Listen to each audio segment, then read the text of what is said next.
So, Nell, Yes. what would the sphere summon for you? Wait, that's the same prompt I gave you for Event Horizon. Hang on a minute, this is the same premise as Event Horizon. Ah, well. What's the sphere going to bring up for you? Is it that girl in her pants again? Yes. What did I answer for the Event Horizon one? I'll say that same thing. It was the time a girl was on the flying fox and her pants got exposed and you just pissed yourself laughing. Oh, God, that's so mean. Never gets less funny. Oh, it doesn't get less funny, though. It's I actually laugh. actually remembered. I just wanted you to fucking say it again. It's fucking hilarious. What does it It's bring like up for loving me? this idea that the sphere tries to summon your greatest sphere. It's this girl being like, why? And you're just like, Oh, terrified, mate. Absolutely terrified. Oh, look. It brings up the horror I feel about the ocean. That's for sure. That's oh, true. yeah. Oh, God. It's the ocean, so nobody can tell because it's at the bottom of the ocean. So, it is full of I don't know how to Australian say animals. this, but there seems to be more ocean out there. What do you mean? It's just more so. It's ocean, but double. It never ends. Also, there's kangaroo. No. No. Oh, what's he doing down here? He's got a breather. He's got a rebreather. He's just got a little goldfish bowl in his Yeah. Watch out, lads. This kangaroo's tasty. He's kicked the shit out of the comm system. It's a devastating Australian dystopia Indeed. beneath the sea.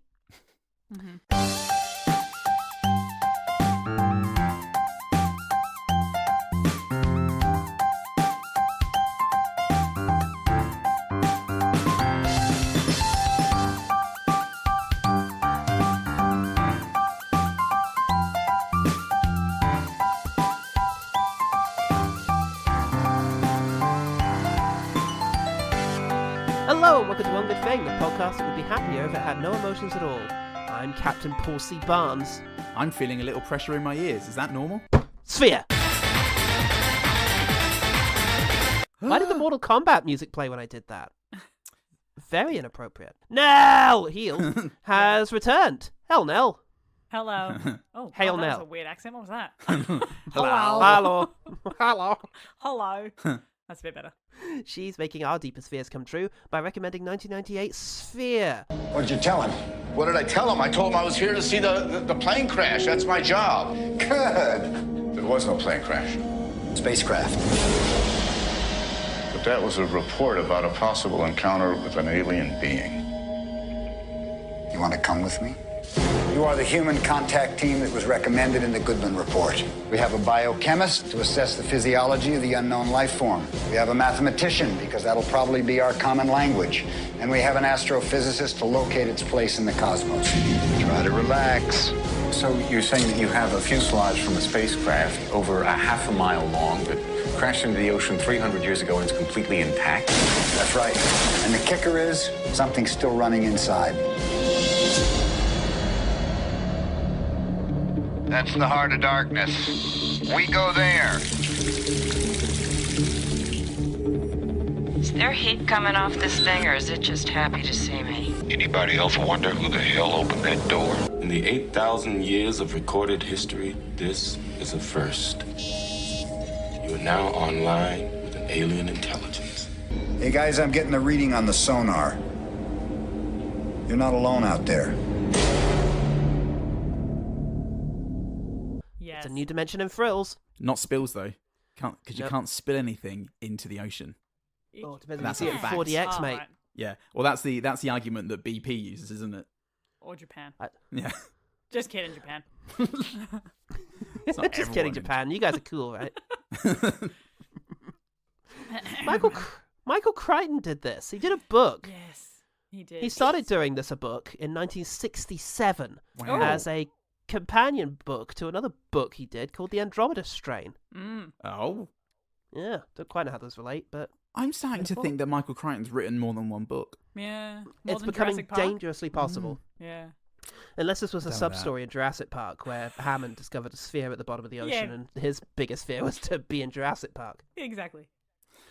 In which case, well done. Mm. You did a good one. Did a good book. Yeah. Very good book. He had this idea for a spaceship that's found in the ocean and it's 300 years old. But it has English writing in it, so it's all fucked up. But then he realised he didn't know where to go with that premise. It's like, Nice. and So we binned it and never published it, and here we are, Sphere. He eventually published it 20 years later. Oh. He does this after Congo and before Jurassic Park, so it's very Okay. much in that period of the evolutionary ladder. Yep. Yeah, okay. I feel like I watched the adaptations of his works in the wrong order. I did too. Yeah. If only we could explain that to 90s kids. It takes a while to do a movie on it, though. They needed to wait for Crichton's star to rise a little further just after he wrote Twister. Oh, yeah. Okay. Fucking love Twister. Wow. He's the richest writer in the world. He's got all that Twister money flying in. Yeah. He's so rich. The Helen Hunt heads are just fucking sending him checks. Helen Hunt following him around everywhere. The Bill Paxton? No, I always get them mixed up. Is it Bill No, Paxton? it is Bill Paxton, It is I Bill think. Paxton. Okay. Yeah, always- it's not Pullman. No, yeah, okay. Yeah. I was there with you. And Philip Seymour Hoffman, like, he's raking it in. That's Oh. right. Cha-ching. Ah, Yeah. Cha-cha-chang. Eat some the sesame book- cake. I don't know what that It's the reference is. Congo. Congo. It's the Crichton universe. The MCU, Michael Crichton universe. The The original MCU. Holy shit. Holy shit. I've We're- watched fucking hundreds of these fucking Iron Man movies, and Tickle Me Amy hasn't shown up once. It's the universe where people with PhDs who aren't any good in their fields Ah, that's what it is. suddenly become good at holding their breath for a long time or swinging around on vines. Yeah. Fuck yeah. Oh, God. Well, the book he done was adapted by Kurt Wimmer. But then the screenplay was by Paul Attanasio and Stephen Hauser. So what the fuck did Wimmer do?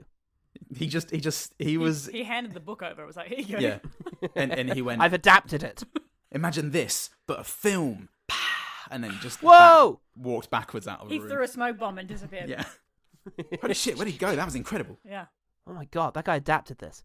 So this is the only screenplay by Stephen Hauser, most of whose credits are assistant roles in films such as Sleepers, Homicide, Life on the Street, Disclosure, and Ooh. Sniper. Ooh. Oh, did I say such as? I meant entirely comprising. Okay. Right. Okay. Long and Oh. fruitful career. So lots to be proud of there. He was also the microphone tester on Disclosure. Just yeah, it works. Someone's going to do something. Someone's going to do it, I guess. Someone's got to do something about this Now- microphone situation. Now, little Timmy, this is your big chance. We're going to give you script duties. I won't let you down, Chief. And then it just cuts And to a he will. tombstone. Yeah, you will.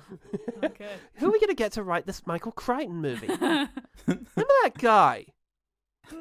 Tap that microphone during He was Disclosure. so fucking good. I feel like he has an innate understanding of storytelling. Mm-hmm. Paul Attanasio, on the other hand, is a more substantial kind of writing dude. He went to Harvard. Ooh. Was a film critic for the Washington Post. Ooh. Won a BAFTA for writing the movie Quiz Show. Oh. Ooh. Which was also nominated for an Oscar. Yeah. Oh. As was his film Donnie Brasco's. Oh. Sploy. Sploy. And then after Sphere, he did The Sum of All Fears and The Good German. All right, then. Things. He also created House, but uncreditedly. Blow. Oh, very well. The film is directed by Barry Levinson, who also made Good Morning Vietnam, Rain Man, Bugsy, Sleepers. Oh, there you go. Wag the Dog, and Sphere. Then boom, nothing you've heard of for decades, except Yeah, maybe yeah. Bandits. Sphere Remember was Bandits? the nail in the coffin. No. Yeah. He's made like 24 movies since then, but you've heard of none of them. Bandits had Bruce feel like I've Willis heard in of it. Bandits. Oh, yeah. It was like a Oh, no, threesome. no. I'm thinking of BMX Bandits. Don't even worry. No. Oh, That's an old Nicole Amazing. Kidman film. I'm thinking of Smokey and the Bandit. Damn it, and I'm thinking of The Warriors because it's on right now. Damn Oh, it. yeah. We were Okay. all over the place, folks. Yeah. We're Anyway, happy to be here. according to the blockbuster documentary Shaping the Sphere, the film was made as you'd expect. Excellent. That's good to know. Is he getting jaded? Oh, it looks like his heart's gone out of it. I thought he was looking forward to this one, yeah. Let's listen to the next bit, okay. What happens when critics get mad? Philip Strick at Sight and Sound, writing in April 1998, said... Sick man. He That's wrote what he that. said. Yes, Yeah. a dying man, Philip Strick at Sight and Sound, said...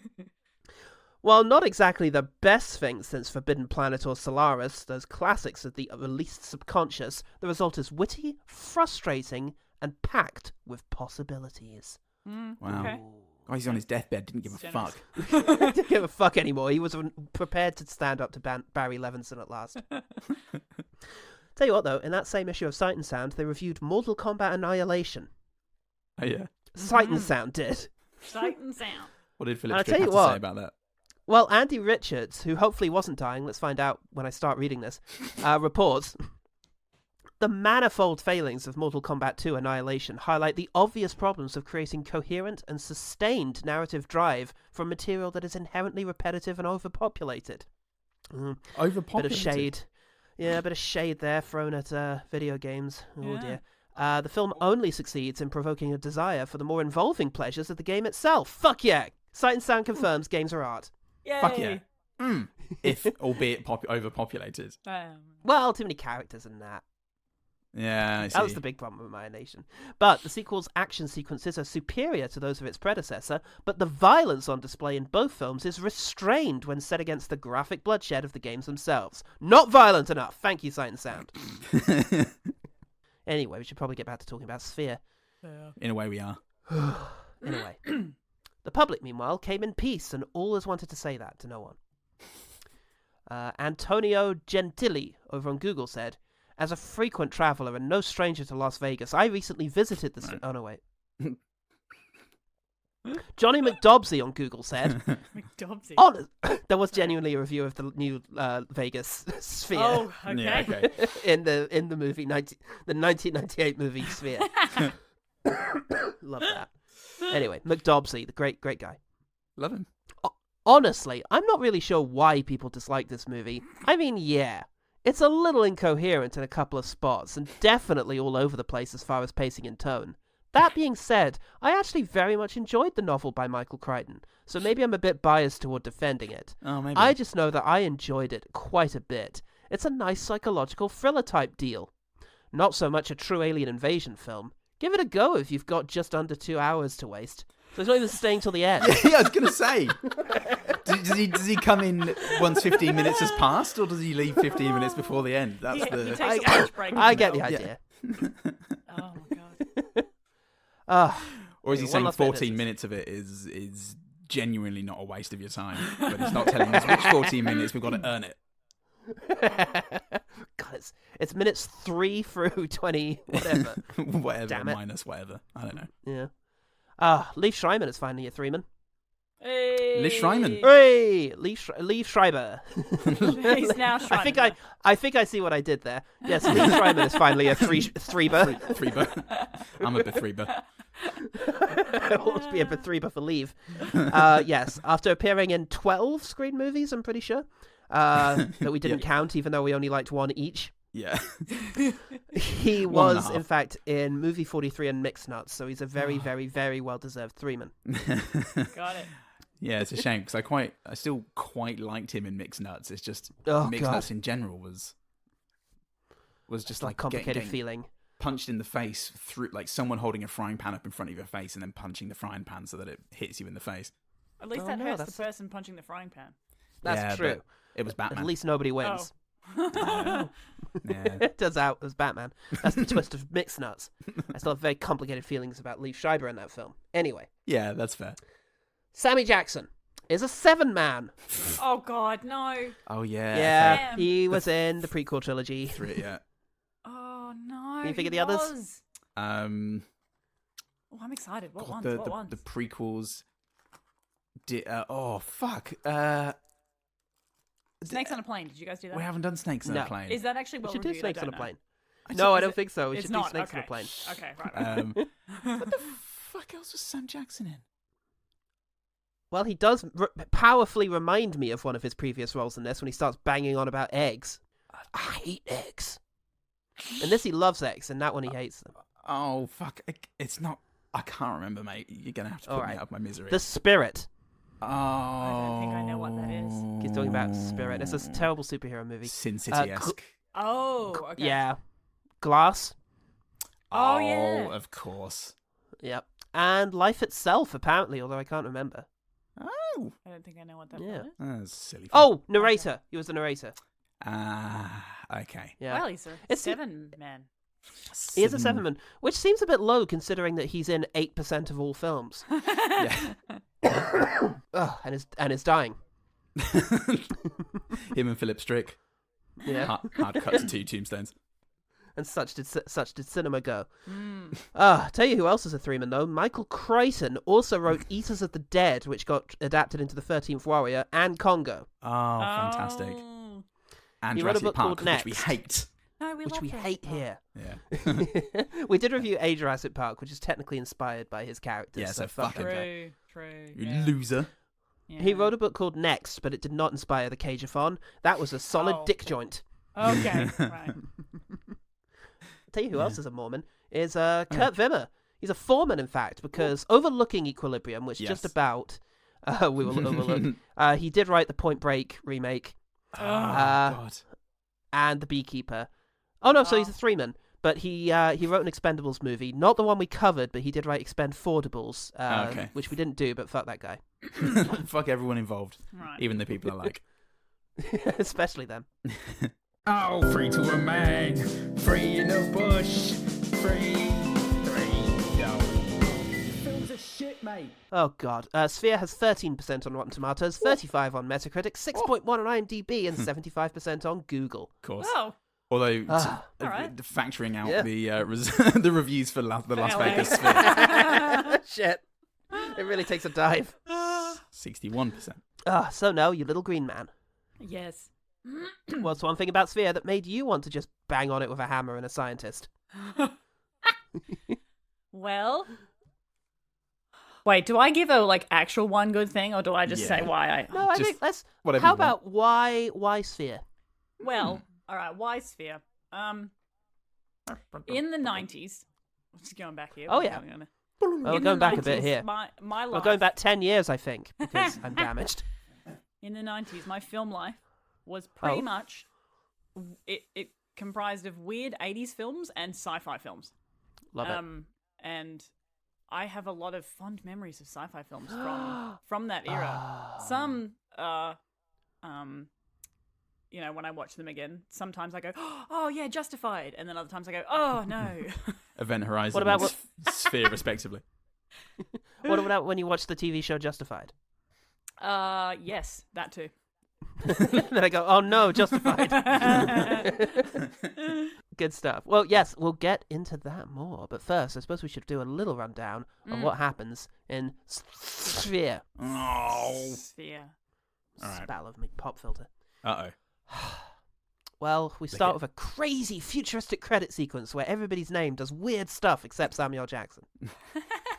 It's weird enough. He insisted that be legible. But it would look really cool. Don't. It looks cool enough. Just let it roll in. If I'm from gonna the right. if I'm gonna be in every movie for the next 30 years, I've got to start working on my brand recognition. My mother asks if the credit sequence is how they've managed to eat this out to over 2 hours. Yes. And then Thanks, ma'am. why would they need to? They did it anyway. And we get introduced to a helicopter going over the ocean. Dun, Yeah. dun, dun, dun, dun, dun, dun, dun. Oh, there's no island. It just pans up in the exact same manner as Jurassic Park, except the island's gone. Oh shit, we're lost. Does every Michael Crichton book start with a helicopter sequence? Fucking loves helicopters. Congo did. Oh my god. Okay. They all do. So quite the 13th Warrior. His film helicopter exclamation mark doesn't though. The tension is Starts with will they ever get to a helicopter? Oh. who's on the helicopter? Who's this guy? Norman Goodman. What? Norman Goodman, Norman Goodman. played by Dustin Hoffman. Hoffman. Yeah. He's a psychologist, and he's been told that there's a plane crash that he's got to go and help the survivors Yeah. of. With his psychology, which he's very good at. And this Indeed. helicopter pilot certainly is chatty. They've flown all sorts of different people out here. Geologists, physicists, all sorts. Oh, yeah, right. Oh, thanks for the lift anyway. Welcome, Dr. Hoffman. You gotta fucking kill that pilot. Fucking leaky ship, my friend. Leaky ship. I told him some shit, and I told him everything I knew. He told me everything you knew. Look, this isn't gonna work. Anyway, Chapter 1. The Surface. Ooh, the prestige of a chapter board. I know. Cotton Weary is here. Yay, Cotton! and Basic Instinct. Yeah. Now I misheard her name because when I first started paying attention to her character's name, which is Beth, it was through the sort of PA system, like the radio system in their helmets. Yeah. And I thought that her name was Baz. Yeah. Baz. Poor bastard. That's pretty good. Yeah. Poor bastard. This fucking idiot over here. You're a dull For boy. ages. He's been in Australia for way too long. Yeah. I'm so sorry. Baz the This cunt. is actually in Australia that would make sense. Here's my best mate Baz. Hello. Yeah. Yeah. Bethany, Baz. Bethany, but Baz. Baza. Bazza. That's a Australian football name. That's right. So yeah, Oh, God. Bazza is there with Cotton Weary and Dustin Hoffman, and oh no, the Godfather door closes on Dustin Hoffman's face before he can greet her. There's also Captain Guy, who has the same voice as Dustin Hoffman, which is disconcerting and confusing. Goodman. Yeah. You been here long? I've been here 3 hours. Welcome aboard. I don't mind telling you this thing scares the hell out of me. Probably already too late. You might as well put me on the helicopter and send me back, because whatever damage is done to the survivors is already done. You know what I mean? Hold on, we'll get to that. Look, I don't even know who you are or what you are. Who are you? But anyway, you come with me for our corridor of edits. Oh, that's really disorienting. That's classified. I don't know what to think anymore. Nick Marvel is also here. Yeah, Mick Marvel, as he's known in Australia. Mick Marvel. Anyway, there's a 288-year-old spaceship at the bottom of the sea, and we're thinking aliens. Oh, man. Oh, aliens. We're also mildly put out by that. Guys, it's aliens. It's amazing. Oh, but where am I going to get my Pop-Tarts? We're so jaded. And I need a cappuccino like stat. Baz invents K-Stew energy, I think. And then, Meet the Fockers does some mumbling. And then 2 hours later, the movie ends. And done. Once you're at 1,000 feet, your body will be pressurized for that depth. You gotta actually hold your breath and take a quick dip because the pressure wouldn't bother you, although I wouldn't recommend it. Wait, hang on, I missed that. Why isn't pressure an issue down there? Ah, well, it probably won't be. Whatever. It's fine. Chapter 2, here we go! You're not the only person that made a note of all the chapter headings. I did too. Those noises we're hearing, that's normal. Those noises are the pressure of the water attacking the integrity of the sub. Know a little something about that, don't you, Norman? How the pressure can attack your integrity? Oh god, we're all gonna die! You know something about that, don't you, Marathon Man? Jesus, Stu. Timing! The fuck is wrong with you? Well, literally, I thought we were gonna die, and you did a dig. My god. What's that? Oh, that's the habitat. That's the habitat. We moved it down here in sections. I'm really glad you explained that. I'd have been like, hang on, what the fuck? How did that get down here? No! What? Why? Anyway, Yeah. you're all gonna be breathing helium down here, but here's a doodad so that you don't talk funny. Okay. Oh. Is that coming up again? It'll get mentioned. All right. Yeah. Justin, you need to put on the actual apparatus. No. Oh, sorry. So they get into their spacesuits and go out to explore the 288-year-old spaceship. How do you piss in these things? You just piss in your suit if you want. Do you want to, Lee Schreiber? No. Chapter 3, Lee Schreiber pisses in his dive suit. Yeah, they're walking around the ship at this point, mate. Yeah, the team enter the ship and are very nonchalant of a few dozen world-changing things. Yeah, some of the stuff's in English. There's a human body in here with a snake bite in the back of its head, probably. Mm-hmm. Yes, they talk for a bit about their MITs. Oh yeah, this seems like a super smart bunch. And, oh no, an alien! Oh, it's okay, it's dead. Oh, good. Yeah. Oh hey, this, this alien? Yeah, what? I think it might actually be human. Oh no shit. Yeah. I thought it was an alien. That's weird, isn't it? Gosh, that's weird. It's humanoid, guys. Oh well, guess no. Humanoid. Did you No get alien that? life yet, I guess. Did you get that, Team B? Team B? No, sorry, mate. We don't have it. It's not an all-way like communication system. It's just me and you, and then me and them. Why? It's a one-way one to Lee Schreiber's pissy diving suit. Nice. You said you wouldn't tell. We need a chapter after it, you prick. How can you not tell? He's sloshing. You can hear the wind. He's sloshing, guys. Schreiber's Yeah, they sloshing. press a button and accidentally start the movie Stargate. Can't believe they got me to buy this again in Projecto Vision. Yay, Stargate. And then they find it, the titular cube. And Yeah. Oh, it's not what I had in mind. But It's so smooth and round. How weird. yeah. yeah, everybody shows off their ability to quote history lines until Kramer versus Kramer trumps them with a trailer line. Can I ask you something about this reflective surface? Yeah, it appears to be mercury, doesn't it? Except mercury's liquid at this temperature. Oh, no, that's not what I'm talking about. What worries me is that it's reflecting everything but us. What happens when the cube gets squared? And yeah, I guess chapter 4. Oof. Oof. Oof. This is Oof. this is classy. I love it. What was that all about? So, Oh well. time travel? Yeah. Hmm. Okay. Black hole? Sure. Yeah. Guess we better head home then. Yeah. We can't leave this thing. Dude, it's been down here for 300 years. It'll be it'll here be in fine. another 20. I'm going to go do something. I'm going to finish my master's, then maybe I'll come back. Yeah. Look, I'm a psychologist, and she's a biochemist? No, A bioethicist. ethicist. I feel like is it a biochemist? It's something like that. I Something feel like that. Yeah, she's a bioethicist. She has deep qualms about this. Yeah. She's the woman. And Sam Jackson's a mathematician, and none of them have any interest in observing alien technology No, whatsoever. So it's no. time for them Not to my go home and area. go to bed. Thank you very much. Can you give us one of those nice, clean, comfortable-looking quarantine T-shirts at the end? They look great. They do look nice. Yeah, Nick Marvel has one last ominous thing to say before bedtime, and then, Yeah. signs off with a trailer line. We're all gonna die down here, you know.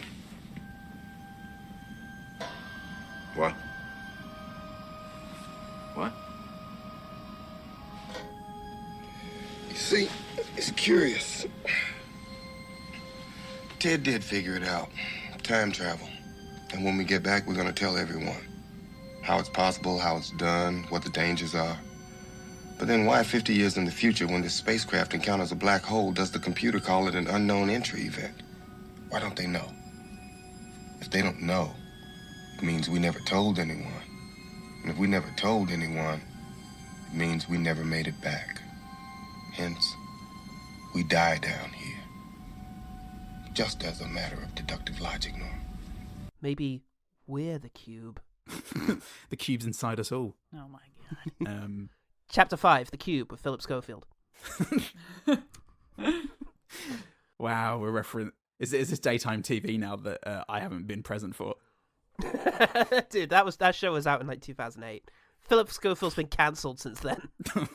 You're not allowed to be that old anymore these days. Oh no, Nick Marvel's gonna bloody go inside the cube. Tootsie, you're to blame for this, you son of a bitch. I don't even know why I'm here. Like, literally, what's my role? Who? You're supposed to be helping with Survivor's Guild. What's happening? Yeah. Well, you're gonna have a lot to feel guilty about if you don't get him the fuck out of there. All right, I'll use all my use all my academic training. Nick, Hey, Nick! don't do it. Oh, Nick, don't do it, Nick. Nick, don't do it. You're gonna have to speak up, Dustin. No, you're gonna have to. Go. Please don't do it. Please, Nick, don't do that. I couldn't do it. He went in. So, yeah, the graduate goes and looks for Sammy Bear in the sphere. The dark! Jason Isaacs is going to be so mad about all this. Oh, yeah. It's going to be... Oh, he's an angry man anyway, so this is just going to tip him over the fucking edge. Fucking edge, mate. Yeah. We see some very, very good sphere reflections of people, of humans on the sphere. Yeah, we and do. Sphere reflections of humans on the sphere is Mhm. my Yeah. favourite Brian Eno dream that no one will believe him about. And yeah. Yeah. but- Surface yeah. cuts all connections, kills the power, so now they're alone. Oh, bloody hell. Chapter 6, Fight the Power. But now, Yeah. Sam Jackson's in a coma. Well, no, he's Yep, asleep. then he wakes up. Then he Yeah. seems to wake up, and Queen Latifah, who was here, by the way. Yeah. oh yeah, she was here. Yeah, she was here. She gets killed by jellyfish. No. And everyone's mildly concerned. Ah. Yeah. Oh, subtle detail. Everybody's low-key racist. Yeah.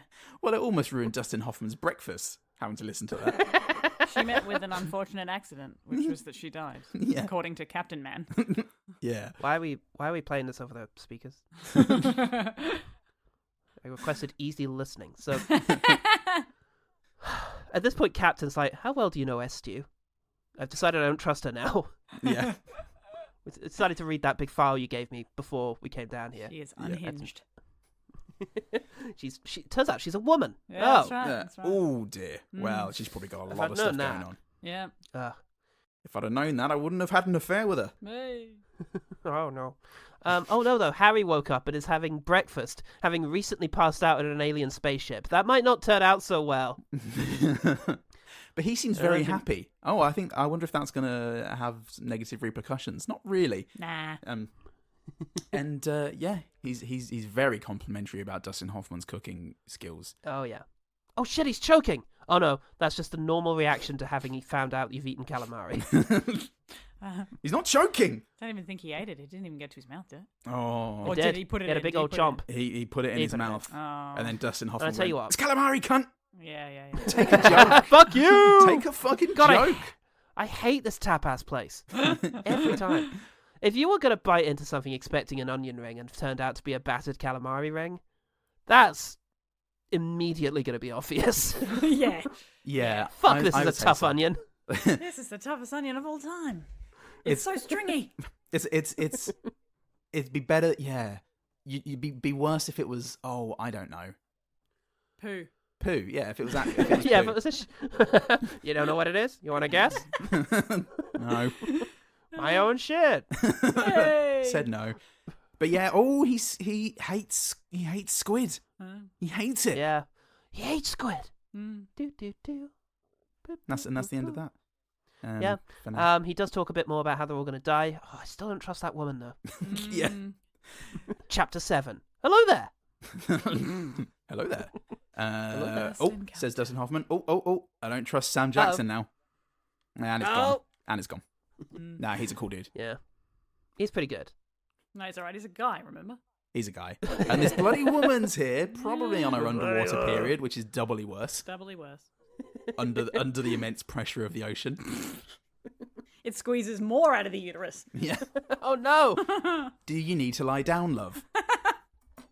I'm gonna need Don't some get underwater worked chocolate. up. So they're all very sympathetic currently. That's right, they are. But look, there's some weird junk coming out on the screen, but Nick Marvel figures out that the sphere has slipped into their DMs. Yeah. It was actually the unnamed woman who discovered it, but she's sent safely elsewhere, so they won't have to pay her to save it. She'll be dead soon. Yeah. And Cotton Weary and Mace Bindu both figure out they work together to independently decipher the code themselves, and one of them manages it. Yeah. And then 20 minutes later, Dustin Hoffman goes, "Oh, a keyboard! Cool." I'd make fun of minds. how ridiculous the spherical keyboard concept is, Yeah. but it only really needs to make sense to Harry, I guess, for it to make sense. So, yeah. They meet Jerry the alien, Jerry the alien. and they all joke about the alien they're communicating with. Why are you guys not impressed by this? How are you so jaded? Fucking alien. Hang on, Huh, says that was Dustin boring. Hoffman. I'm a psychologist. I can speak with him like he deserves. Hello, Jerry. you are Jerry. a special little alien Jerry. boy. Jerry. Jerry, Just what's continue saying happening, his Jerry? name. Jerry. Anyway, he logs out, and Ratso gives us another trailer line. What are you thinking about, Norman? That last part where he said, "I am happy." Well, don't you want Jerry to be happy, Norman? Honestly. Yeah, what's on your mind? I would be happy if Jerry had no emotions whatsoever. Because the thing of it is, once you go down that road, here's Jerry, an emotional being cooped up for 300 years with no one to talk to. None of the socialization, the emotional growth that comes from contact with other emotional beings. So, what happens if Jerry gets mad? How many more Dustin Hoffman roles do I need to finish this plot rundown? 7? Yeah, you can do Fuck it. me. You can do it. I don't want to Oh, wait. Christ. Chapter 8. Uh-oh. Captain Man decides to piss off Stu because he's a great captain. You're volatile. I'm not. And he just attacks her. Oh yeah? What if someone starts pushing you? Huh? What? Calm down! You're hysterical. Thanks, I always consider myself a funny person. Anyway. Oh shit, there's a monster! Time for unnamed woman to die. I'll never forget her. Oh, I don't even remember who that is. I Well- thought I had a name. I don't. Damn. She leaves a gross corpse behind, relatable. Yeah. Oh yeah, I wondered who that was. Squashed by a big thingy. She's just a woman who's around. Oh no. What? And that's the end of that. Chapter 9. Let's go, motherfucker! Do we have any defences? We can set fire to the base. Good enough. Let's hold off on that. We could not trust Sharon Stone some more. I like that. We can chuck Sharon Stone at it. That's right into the microphone then. Sorry about that. It's all right. This is the place for it. So we get the first sequence of lots of yelling and noise. It's very good. Set off the defences, but I don't set fire to the base, you said. Don't listen to her, she's crazy. I was in the room when you said that too. Set fire to the base, you say? They don't, but then the base catches fire anyway, the injustice. Because of magic. Magic science. Magic fire. So, Captain Man gets killed by a door. He died the way he lived, in the fucking way. And Con Weary gets burned up until it stops. Yeah. And it stops just too late. Yeah. Just too late not to burn Cotton Weary. Yeah. Talk about futsal. And Jerry's like, please bring back Cotton Weary. Yeah, no. Everyone would say that. The audience is screaming it, I expect. Wish I could help. Leave Schreiber's dead. Oh, what's the fucking point now? I'm leaving, and that's that guy. Come on, Jerry. How can I help? How can I help you? Don't call me Jerry. Jerry, what should I call you, Jerry? Jerry? Jerry, what should I call you? Jerry. Jerry? It is awkward to address that when you've spoken a few times and you didn't pick them up on it the first time. Yeah. Yeah. I guess I'm Jerry now. Until you snap. Yeah. And send a fucking giant squid at them. Oh. Anyway, they're a bit worried. Yeah. They're worried about Samuel Jackson, so yeah, it's just right on time. Anyway, don't worry, Dustin Hoffman. I'll watch after you if she doesn't. Yeah. Because it turns out she went off to the bloody cube. So sketchy. Yeah. But I'm very glad that the demonization of the only woman on board will continue after the captain's death. It's the only legacy he wanted. Yeah. Was holding open a door. The What, you want me to believe that Harry's setting you up? This isn't Alice in Wonderland. Well, people get set up for all sorts of things in Alice in Wonderland. It's a very gaslighty book. Yeah. But also, you really didn't trust Samuel Jackson about 7 minutes ago. Yeah. And I'm telling you that he said that he was going to look after me, and he was going to cover for me, and you were speaking to him when I wasn't there. Why doesn't any of this fall into place? Look, all I know is he doesn't have two of those booby things that you keep walking around with. The slabby boob things. Yeah. After that, Captain Hook finds another copy of 20,000 Leagues Under the Sea. No! Mm-hmm. Oh God, there's loads of them! This whole house is made of paper!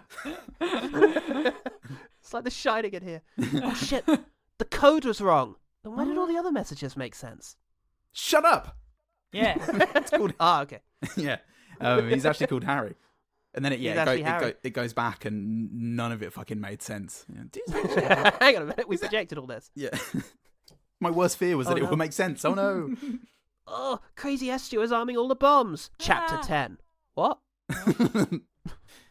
Okay. Just WOT question mark. Yeah, no time for that. They've got to get out, I reckon. Yeah. So basically the sphere manifests what you're thinking about, and Jerry was actually Harry's subconscious. Of course. Reconsidering all of Jerry's interactions with the crew is devastatingly revealing of Harry's character, now that I think about it. Yeah. What about when when none of them were unconscious? And they were talking to Jerry? Shut up! Oh, okay. Yeah. Kung Fu Panda, apparently, explains what's going on to SG quite a few times. Oh, okay, They cool. do it a few times. So they decide to get Sammy in the butt and formulate a new plan. Yeah, nice. Yeah. Yeah, because they do say, it's over. The runtime begs to differ. Now, at this stage, I start telling Mum about a mouse I saw at my screening of American Fiction, which kept coming out and frightening me and Katie, and I actually had to tuck my trousers into my socks, and literally as I'm saying the word socks, a fucking snake appears and jumps up Dustin Hoffman's leg. It was uncanny. Oh, excuse me, Dr. Megorium's Magic Emporium's trouser leg. Thank you. Thanks, yeah. And Sharon Stone's like, why is this guy fucking screaming? Oh, he's being attacked by snakes. Weird. Fucking Hey. Weird. Hey, shut up. Hey.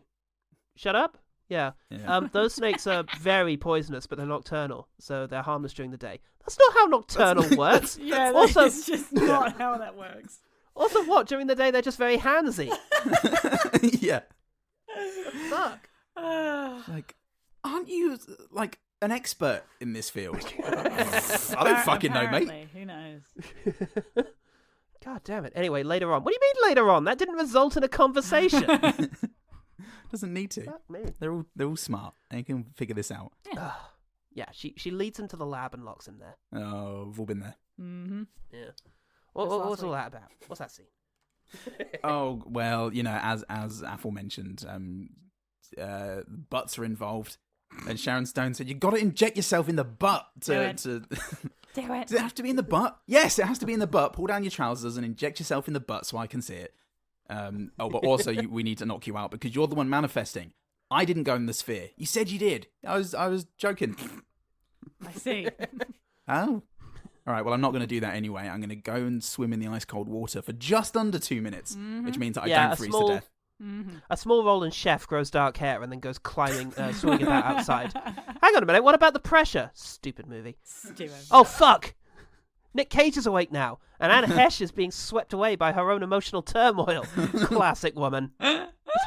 Is he making an allusion to the literary tradition of drowning women? He's not that well read, is he? Well, it's in the context of the stigmatization of women of perceived mental fragility, which historically has been linked to water-based deaths and drowning in literature. Think of Ophelia. Think of Anna Karenina. Anna Karenina jumped in front of a train. Did she? Yeah. Well, there are other examples. The point is, he's brought it up in the concept of water representing emotional turmoil. He must at least be aware of Sidney Schultz's 1982 paper, The Tradition of the Drowning Woman in the Background of Anna Karenina. Oh, is that why you thought of Anna Karenina? Oh, yeah, that must be. Make the voices stop! All of our worst fears are coming true. There's another shouty bit, and they escape. Because Harry chose to believe? No, I think Kung Fu Panda 4 just hit the wrong button by mistake. Yeah. He meant to hit the button, drown us all in this underwater prison. But hit the surface to an epilogue button. And they finally get those t-shirts that they've heard so much about. Yeah. The bombs go off, revealing that the real spheres were the bombs we set off during the way. Yeah. The ones set off inside us. Yeah. Final chapter, Decompression Chamber, Day 1. Fuck, that sounds climactic. Yeah. Yep. Oh, is there going to be a day-by-day? No, okay. It's the end, son. We need to Just day we need one, to explain first 30 ourselves. minutes. Yeah. What are we going to do about this? We've all got a secret power. What do we do? Oh, yeah, I don't know if we explained that. The sphere was manifesting everything they thought about. Yeah, we explained it. It's fine. Yeah, we explained it. Okay, I am going to come back to this in about 2 minutes again, as if we haven't already had this conversation. Because it's sphere. Because Michael Crichton wrote this. That's right. And yeah, we still have incredible powers. Oh yeah, what do we do? Wait, we still have our incredible powers. You were just literally just saying that. Well, we can't be trusted with them. So what do we do? Well, we can't trust them. No, of course. The thing is, we can't be trusted with them. So what do we do? What do we do? I Hang think on, we should just still forget got our about powers. all this. Yes, let's choose to forget about it. Wait, will that remove the power or just make us forget that we have it? And do we have to? So they forget about the sphere. And do we have to manifest it as one of our greatest fears? Shut up! Shut up! Shut up! And shut up! He points at himself. That's right. They all in the mirror. They all forget about the sphere. Wait, what about the recordings in the mini-sub? So the sphere flies off. Presumably just to be found by the ship in the future in a truly pointless loop. Oh, by the way, sorry I fucked up your life, Gwyneth Paltrow. That's fine, that's cool. The end. Wait, does she forget that they just made up? Oh, well, the end. I don't know. So, Nell, how did... The end. Nell, how did the sphere hold up to this particular sphering? Well, I think for me, it was a little more tedious and bloated than I remembered as a child. I had a little bit of that watching it again because I had a very similar relationship to you. I loved this movie when I was a kid to the point where I must, and I don't quite remember doing this, I must have had it on video or something because I watched it so many times that I literally just know the lines before they come up. I know the cadence of this movie. It's, very strange. Yeah, it was amazing how, like, it's been a long time since I've seen it, but I used to watch it a lot as well, but it's funny how the memories and the imagery in it and some of the lines that it was just a flashback to being 10 or something. Oh, God. Like all of the squid eggs falling. I was like, oh, here it comes. Yeah, exactly. I remember finding this movie really scary as a kid. Same. Yeah. And certain ominous bits really get me. Like the whole trailer baity, what happens when Jerry gets mad? Yeah. Kind of thing. Yeah. Like, used to send the shivers down my spine. Same. Terrifying. Yeah. And the book bit did really scare me when I was a kid. Yeah. It was funny. It was not scary at all, really, watching it now. It's not. But it's it not was. totally scary. Yeah. It was horrifying. It is quite good at being portentous. It's good at sort of making ominous reference to things that are about to happen. Yeah. But I think for me, in spite of the dialogue bits, the dullest parts are the action. Yes. That whole fire sequence halfway through, oh God, that's interminable. Same. It was so, both of us just sort of checked out at that point and went, oh, come on. It goes on so long. Yeah. Well, were the two of you just saying that it's you remembered it to be much sort of darker and more horror? Yeah. Scary and scary and surreal. Yeah, and that's how I remembered it, like moody and surreal, abstract and dark, and I don't remember any of the action sequences. I'm watching them now. Boring. Yeah, they are dull as dishwater. They're Just so dull. they don't. There's no story to tell really. It's just to push it over. Yeah. Push it over that 2 hour mark. Yeah. I feel like this movie hasn't been quite done yet for me. Because it's Event Horizon Sphere, the idea that there is a thing that will manifest anything you want, but you keep turning your mind to dark stuff, and so that's how it gets you. Yeah. Like, in both cases, it just feels like the characters in this, they're afraid of jellyfish. Yes. Yeah. They're afraid of a big squid. Yeah. Like, that's very convenient for these adults to be all afraid of these It is. Little sea abstract snakes. monsters and not... if it's never implied that they summon a doppelganger of a different crewmate. It's never implied that they have an interaction with a crewmate that's not real. They've just summoned that person, I don't think. Yeah. That would be good. That would be quite psychologically fucked up. That would be like The Thing. If suddenly you didn't know if you were speaking to the actual person or just some sort of, tulpa that you've made in your own imagination. Yeah. Well, yeah, that's exactly what I sort of remembered this to be, and that's what this film was at least retaining until it became clear that it was, an alien technology, and that, it's an alien technology, but the more they start to define it, the less interesting it becomes, which is, which is a well-established phenomenon of diminishing returns, isn't it? Yes, it's in a rush to explain itself as well, and I'd love more of the inexplicable, because it is a delicious premise. It is. There is a spaceship under the sea that turns out in a sort of Rod Serling-esque twist to actually be a spaceship from the future and not an alien craft. Yeah. They get through that in the first 20 minutes. Yeah. And then after that, you've got the notion of the sphere, and I'd have loved more, exploring the other ship, like more claustrophobia, more internal drama to sort of emerge. Yep. Yeah. Yeah. Because there are scenes where they're just chilling out, they're eating and sleeping in this place, deep underwater. Close confines, nowhere to go. Yeah, and any horror that I took from that was not even to be inferred from the film. It was just my own thinking about it in my own time. The film that's right, didn't seem concerned with it. It does make you think that. Yeah. Because of what's happening, your brain suddenly goes, if I was in this situation and this was happening, this is awful. This is horrible. But it does have so much potential. It doesn't quite tap it properly. No. Yeah, and there's a lot of incongruous stuff.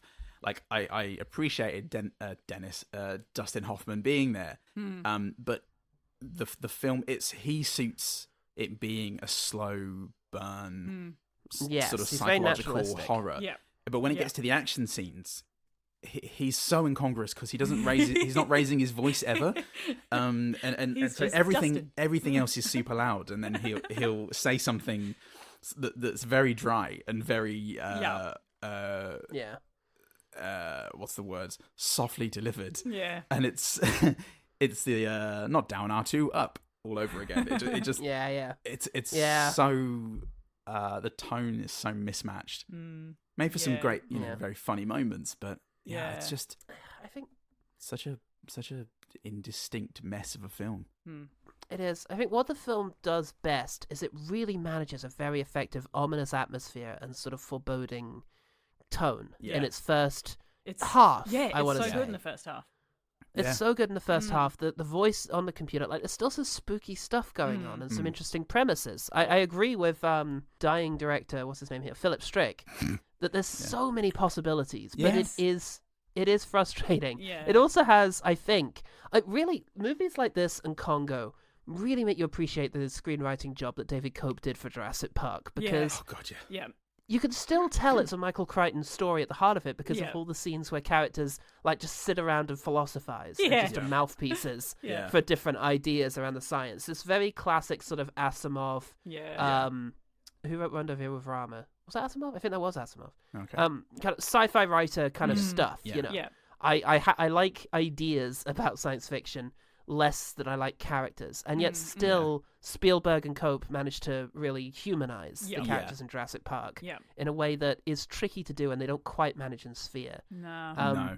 The trickiest character potentially, and it is an archetype and it's an unfortunate one, is Sharon Stone's character. Yeah. Where, okay, you want to have the only female crew member who you haven't just killed off instantly also be the one with the biggest sort of pre-existing psychological conditions, and it's because of her relationship with Dustin Hoffman. Yeah. Okay, great. Traditional gender roles, fine. Yeah. But, like, it's just, you could... That's such a difficult character to get right. Yeah. I think. And this makes her a bit of a... And I didn't get it right. No, I don't think they did. No. She's a biochemist, I see in my notes. Yeah. A biochemist. Biochemist. Yeah. Not Which is fine. She explains various monsters and doodads and stuff, but she does also spend most of the first half of the movie going, oh, wow. Yeah. But they do also get... And it feels like a small thing, but I think it's one of those elements that if I'm already not too invested, it's going to pull me right out, is that these people who are experts in these fields frequently say the dumbest shit. They're not very well written. Yeah. The dialogue's not great. The script's bad. They're nocturnal, so that, you know, they're only dangerous at night. We laughed so hard at that bit. Yeah. It was like, but they're very active right now. How does that like... Yeah, my God. Just the sheer number of times they just don't understand something that's going on is Yeah. quite something, or just repeat things. Yeah. And Oh, like God, freaking out about it's like they're squid eggs. You can see that they're squid eggs. How did you not know that was going to be a squid? Yeah. Yeah. You idiots. It's a shame. It's a shame it doesn't quite hold up as well as I thought. And it's Same. roughly on par with the rewatch I did a few years ago where I felt much the same way. Yeah. That's a shame, because as it was starting, I was thinking, this is a great testament to the idea that even the worst movies made in the 90s have something to them. Yeah, because there's a patience and a time spent here that you Yeah. struggle to imagine something like the Meg spending. Yeah. I was really excited when we sat, because it's honestly been a long time. I don't think I've seen this since I was maybe 10 or 12. Yeah. Oh, wow. And I was so excited because the first half I was like, yeah, this is what I remembered. This is going to be a good film. And then I went, oh, no. Yeah. Yeah. Really Same. lost I did it. the same thing. Even though I only rewatched it recently, I was still like, oh, this is good. Yeah. Like, why is it so poorly reviewed? Yeah. Oh, Oh, dear. And then I did... It loses track. And then my first time check was... My first time check was at a point when I thought, well, it's got to be over soon. And there were 50 minutes to go. And I just thought... It's far too long. It's too long. How? And then they showed me how. And then they with all those action scenes, they showed you. Yeah. Shame. Yeah, it's a shame. There's a lot of potential. Doesn't There quite live is. up. Yeah. But let's bloody get into stuff we did like. Yeah. All right. Quick fire. Nell, do you want to go first? Sure. Dustin Hoffman. Hey. I as well as my 90s being filled with weird 80s films and sci-fi films, I also apparently watched a lot of Dustin Hoffman films when I was a kid. Oh, So I do. Outbreak remains one of my favorite films. Oh, God, yeah. It's so I good. didn't do Outbreak. Oh. Damn it. Oh. Ah, for fuck's sake. I did Kung Fu Panda 4, but yeah. not Outbreak. But yeah, I used to I feel like there was between sort of the mid to late 80s and then up to maybe 2000. It was sort of like I feel like I just always watched Sphere, Rain Man, Hook, Outbreak. Oh, Sleepers, I only watched once, and I was like, I don't think that's for me as a child. That's fair, yeah. Like Mad City, I used to watch. Oh, yeah. Like all these things. I was just, So Dustin Hoffman, I do love him. Yeah. You gotta love. You gotta love the Hoff. The Hoff. Got plenty of lines of his. Oh, yeah. Was Dustin Hoffman in Sleepers? yeah, no, it was. I think Hoffman's really good. I think he's really good at being naturalistic. Yes. And that unfortunately does kind of show up the others who aren't really nailing being naturalistic very well. Yep. No. Yeah. Anyway, good. I liked when Hoffman sees Baz arrive, and we're treated to his face of shock before the door closes on him, Godfather style, before he gets Corleoned. Indeed. And he goes, What's that? Beth, and then boom, slam. Yeah. It's good. Tells a lot. Tells a lot. That says. I quite enjoyed the opening credit effect of the names going around a sphere. Oh yeah. Yeah. Yeah. Nice. It was very 90s/noughties. So it reminded me of like the first X-Men movie. Yeah. Or I think the Avengers movie might have done a similar effect at the beginning. Oh. Nice. Love You that. see it in Swordfish, mate. Love that. Love Oh that. my God, Swordfish.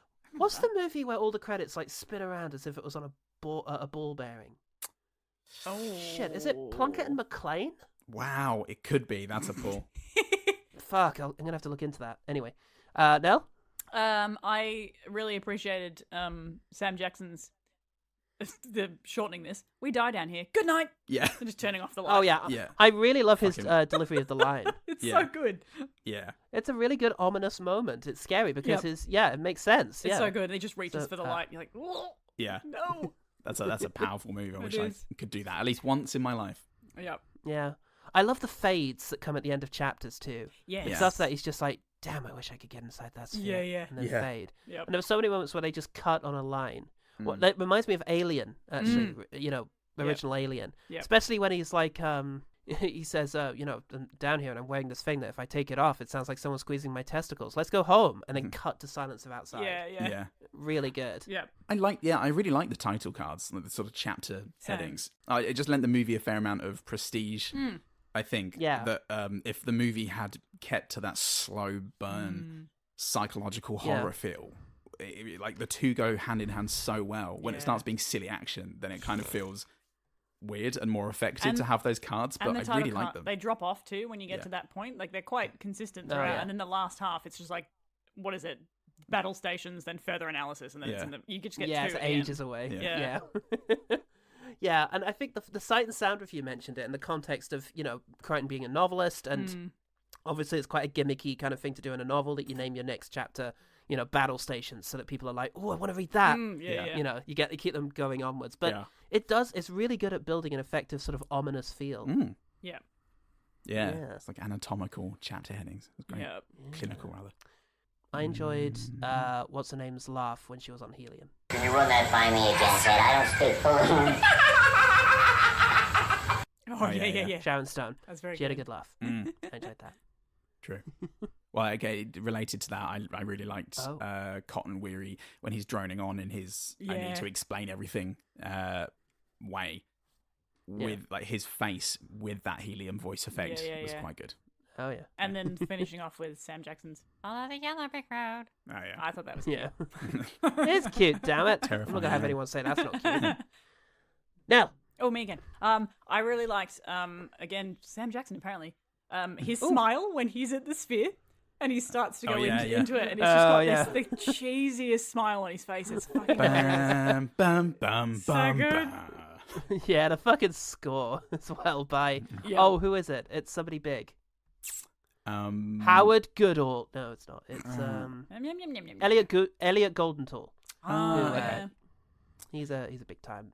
I was singing the Godzilla yeah, theme you music were. because that's his face was reminiscent of the I'm a naughty cat face that Godzilla has in Godzilla -1, and it's very good. Yeah, he is a naughty cat. He is a naughty cat. Good. Yeah. Do it. Well done. When at the beginning they're discussing the report that Hoffman wrote, that Outbreak wrote, that they for the Bush administration that then dictated how they went about this, hiring a psychologist, a mathematician, and so on, which he turns out to have just made up because he didn't really think much of it and was getting paid. There's an exchange when he's talking to Barnes. But that report was for possible encounter with an alien being, and it cuts to Barnes's face, dead, not like Stonewall, smiling. Yeah. And and then the silence is very much Yes, it did. Yeah. And it carries on, which is very good exchange there. Yeah, I really like Barnes, actually. Peter Coyote as Barnes. I thought he was very authoritative. And again, like Hoffman, the only two characters who actually felt very natural. Yeah. I've got occasional Matthew Modine vibes from Barnes. Who's that guy? And that's the highest compliment I can think to pay. Full Metal Jacket and The Dark Knight Rises. They're the only two films he's been in. Yep. Also, some good underwater photography, especially when they first go check out the alien ship. There's some good stuff of them in suits. They do rather hilariously not do that again. And every time someone needs to travel from the thing to the ship, they just cut and they're there. Yeah. Which is quite good because it really eliminates that sense of space between the two places, unfortunately. Yeah. I feel like I'm sort of advanced further along than both of you are in the film. However, listening to Queen Latifah's death is fucking horrific. It was kind of gross. Oh, yeah. It's upsetting. It's a good thing, but I mean that in a sense of film. Yeah. Good thing, not so obviously a good thing. It's like when you say, "Oh, what do you think of Irreversible?" Yeah, I liked it. Yeah. You know what I mean. Yeah, that was horrific. Also, it also looked really good, like the jellyfish field with all the it looks amazing, and like her with the flashlight, like amidst all of this swirling mass of jellyfish. It was really horrible. It's and then her body when they peel the jellyfish off her face and it comes out her nose, just horrifying. That's an X-Files vibe for me. Horrible, but so great. Yeah, love it. I think this is a Dustin Hoffman line, or maybe it's Barnes. But the most likely consequence of contact is absolute terror. Yeah. Absolute terror. And it's the delivery of absolute terror after the pause is quite definitive. I really liked it. Yeah.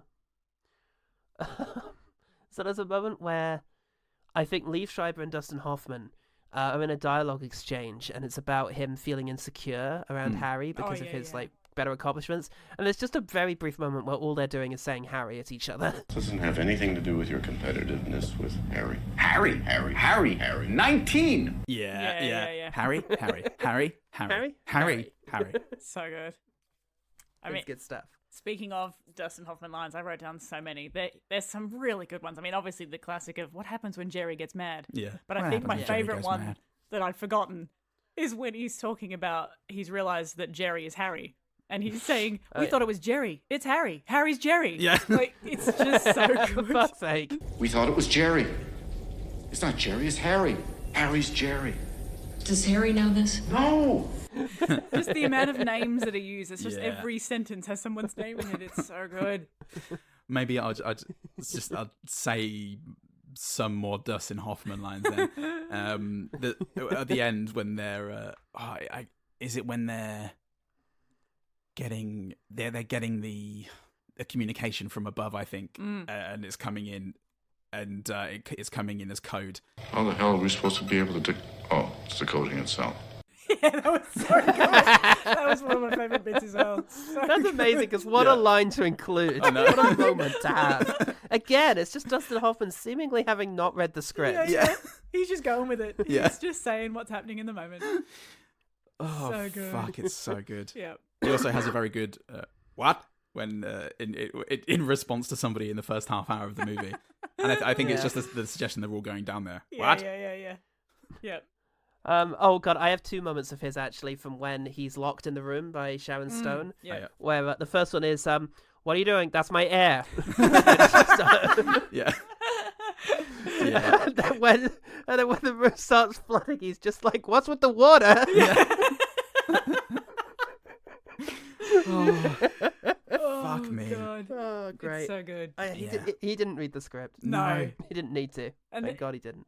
There's a bit that it kind of feels like that too. That earlier bit where they're in the ship and he's with Beth and they're looking at. They find that sort of interactive screen. Yeah. And she's going over to it and she's pushing it and he's just standing behind her going, yeah. I can't even remember what he says, but he's just commenting on what's happening on the screen as if he's just watching someone younger than him pushing buttons. He's like, yes, that one.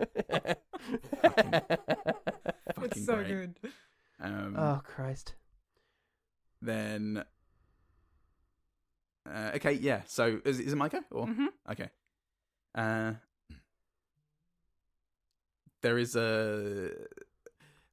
I don't think I mentioned this yet. I know I mentioned before we started the recording that there was a very good Zoom that reminded me of the Zoom tech that Salt's phone has whenever we have a a Zoom convo. But there were multiple I don't know what they're called, Salt, the multiple impact shots that you get in Jackie Chan movies. Sure. To emphasize the moment that a shoe hits a face or something. There were several of those throughout the movie for things like pushing a button, which is very good. And it was probably the most exciting part of any action sequence in this film that you've ever seen. Anything I've ever seen, including including the truly profound moments in my life. Yeah. Amazing. Yeah. Nell? Oh, me. I thought it was you. Sorry, I was not prepared. Apology accepted. I think Oh God, it probably is actually. I think. Yeah. Okay. So you go. I forgot. All right. Sharon Stone. Can you run that by me again, Ted? I don't speak Korean. Yeah. That's me now. Yeah. I've had a lot of I was making note as I went through of all the really strong visual imagery that I had from this film as a kid and when it would appear in the film. And a lot of it was water-based, I realised. It was the squid eggs falling, it was the jellyfish in Queen Latifah, it was him dropping the air canister when he's trying to get back to the ship, or the base, whatever you call it. Textbook error. Oh, yeah, he drops the base. He drops the base. And then like the sea snakes when they're appearing in the room and they're swimming through that water. It was all these really heavy water-based imagery stuff that really I remembered, and I thought, this still looks as good as I remember. Nice. It's horrible. It does. There's still some really good practical effects stuff in here. Yeah. The only prosthetic effect that I remembered from my childhood was Barnes, when he was cut, like his dismembered corpse washing up onto Sharon Stone. Yeah. I thought you were going to say the foot. I remember the foot. Oh, yeah, outside, and it's like gross and it's got bits hanging out of it. Oh, yeah. There was the that foot's as well, great. actually. Yeah, the foot's real good. Yeah. I have a real very good. textured memory of seeing that as a kid and it feeling like the stuffing popping out of a foam It looks foot. like jelly. Yeah. Yes, it does. And it looks great. Like, it looks like, because it sort of looks a bit fake, but then you think, no, if this has been underwater, it's going to look weird. Yeah. Yeah. You're like, it's going to have that They've weird. been mushed. Yeah, that mushy kind of. Yay for prosthetics. Yes. Yeah. Very Yay. good stuff.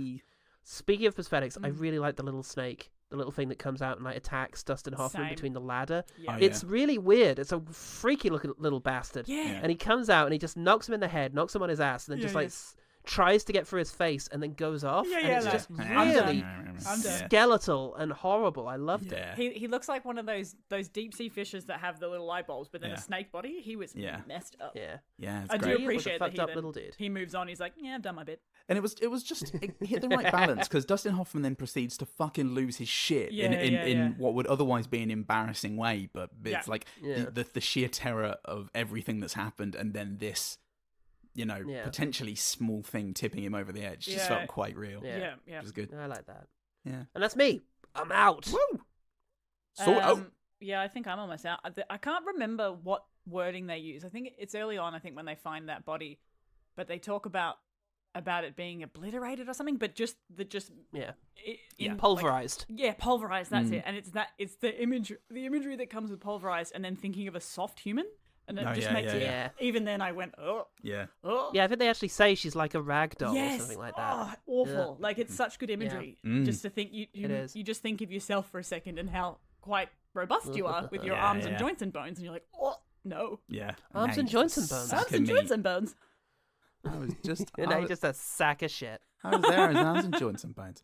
And so every time I saw Goodman written on a name tag or something, I went, Goodman, in my head. Yes. It was good. Love that. My last one was just another memory that I had, the no screen, when Jerry just goes, no, and it just comes up on the screen, all it knows. For some reason, that really stuck with me. Maybe it was like an old Windows wallpaper or something. Yeah, it is your wallpaper for a while. That's a good screensaver. No. Conversations with Jerry. When they're exploring the ship, I don't know why I've written. I clearly have still only gotten through the first 20 minutes of the movie, but I've only got a few left. When they're exploring the ship, we get a close up on Sharon Stone's face, but in between us and her is the log screen that she's looking, but we can't read it because it's back to front, and it's and she's facing it. and we can tell that she can see this and it concerns her, but we can't read it yet. It was nice sort of teasing of tension. I've written down the line, "Oh, Norman." I remember that one. Which is good. Oh, Norman. I still like the look of the sphere. I think it's cool. Yeah. Having recently reading the 3 Body Problem trilogy, something about like perfectly smooth, perfectly round objects, which are existentially difficult. Yes. And I do like Liev Schreiber's story about the guy drawing the perfect circle. Same. Like that. True. That stuck with me. I remember that. Yeah. I don't remember anything to attribute it to, but I can say from the movie Sphere. Yeah. Good enough. Yeah. Sam Jackson's line, "You're afraid of dying, Norman?" You're afraid of dying, Norman? Utterly terrifying. It was great. And yeah, that's me. Nice. Good's out. Hooray! Good's out. Peace. Okay. Peace. Let's check in with the beloved members of the only OG team I'll ever need. Oh, the OG team. Yeah, the OG team. Notice me, Sen Paul. Owu. Fuck me. Is that Guess who that fucking is? Is that Beats? BT Calloway. It's Beats. Says, at Old Man Calloway, what starts as tense and intriguing really makes a turn for boring and stupid. So many scenes were undermined by characters heavily underreacting as well. Fuck me, it is systemic, isn't it? Yeah. Sam Jackson's logical deduction that none of them will survive is a standout moment, but the rest is just disappointing. 100% Mr. T. Especially when they all survive. Yeah. Oh, we did it. I don't mind the ending, I don't think. The idea of just, we're going to choose to forget this because we're not ready to do anything with it. But it does, I don't know. I can't think of a more satisfying ending. Yeah. But I would like one. Them all dying, maybe? Yeah, That'd be good. Yeah. I've got 2. We've got Jennifer Soanes. Jenny, I have not seen this, but I can only hope that it's better than that monstrous venue in Las Vegas. Since I'm sure it is not great, I will say that I really like Liberty Heights in 1999, so that's my one better thing. Liberty Heights. Don't know what that is. Find out what that is. Okay. Everyone find out what that is. Once I Somebody read Google. this from Jen Blundell. Jenny. Again, all the Jens got in touch. Sphere genuinely freaked me out a bit the first time I watched it. But then again, I'm a wuss. It's a fun film. It is a fun film. And it freaked us out when we were kids too. It seems to be a perfect sort of 90s kid mind freak. Mm-hmm. I thought she was going to say, "But I'm a woman." And But we know I'm a woman. And Sharon Stone, we all know what that's like now. Mm-hmm. Liberty how Heights. Much? Mate, has Joe Montana in it. So Joe Montana. Fat Tony. Joe Montana. Yeah. Fat Tony. What's the truck? Sounds like a plan. Yes, Stan. of course, That's a reference to Finner. Fantastic. Finner. Sure was. Finner. So nobody on Patreon. Okay. So there you go. Fantastic. Thanks, OG team. OG team. Nell, how can people find out about your other Nell ventures? What about the one better thing? The one better thing. Goodman, do you have one? You fucking nerd. I do. Having already recommended Cube, I may have already also you recommended run out of shapes. Subnautica. I know. If only there were any. I mean, I've also recommended Triangle before. Yeah. So Shit. yeah, and that's also that's a nautical based. How about the Circle? interesting horror. That Emma Watson thing. Oh yeah, Oh, or the Square. Equally Or the horrifying. Square. Yeah. Geometry Day. Geometry Day, everyone. But I do think Subnautica, the video game, if anybody is into games and they're into horror games or horror survival games. With weird creatures under the sea. Yeah, I'm not really Under into the sea. horror games, but Subnautica is easily one of my favourite games of all time. It maintains a low-level existential terror even when you're just chilling in your base. And Chilling in your base. It's a wonderful system. It's such an immersive and terrifying world, murkily so. And it's the bits that I remembered as Sphere as a kid, kid. It's sort of writ large, and also writ quiet in Subnautica. It's there. It permeates. So really, and you should give it a go. on. And what? Yeah. Rip Torn. And Rip Torn. Oh, and Rip Torn, of course. And Rip Torn. Nell? Mine is probably, I guess, maybe the most obvious comparison that is better is The Abyss. Oh, of course, The Abyss. Yeah, that's probably... They managed that one. James Cameron managed to do that one quite well. It's tense. James Cameron made a movie. He's made some movies. He can stick a film together, That's right, yeah. That's probably my one better thing, I reckon. Nice. You say obvious, but I haven't seen it. Oh, I mean obvious in terms of just the premise, like underwater. I see. Thing. That makes sense. It's a bit of a tricky watch here in the UK because of the scene where they kind of distress a mouse, which meant the BBFC wouldn't rate it, and so we don't get the 4K of it. Oh, they real life distress a mouse. Refused to cut it. I can't even remember that scene. It's been a long time since I've seen it. The mouse was fine. Okay, as long as the mouse was fine. Mouse was fine, but the BBFC weren't having it. Okay. Right, I'm going to go a bit niche. 2020 film, Underwater. Oh, all right. What's that? Not the most amazing film ever, but it was quite good. It was a William Eubank-directed film with Kristen Stewart, Vincent Cassel, and the gorgeous, gorgeous Jessica Hennick, and a few other people too.